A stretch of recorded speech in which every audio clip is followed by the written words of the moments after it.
Dr. Sanjeev Singh. Here you'll be getting complete and authentic information about medicine, healthcare and home remedies.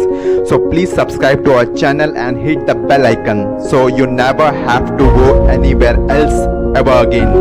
Thank you.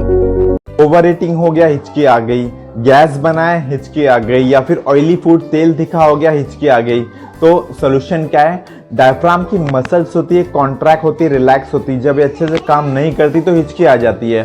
तो solution क्या है? पानी पीना है, ये सबको पता है।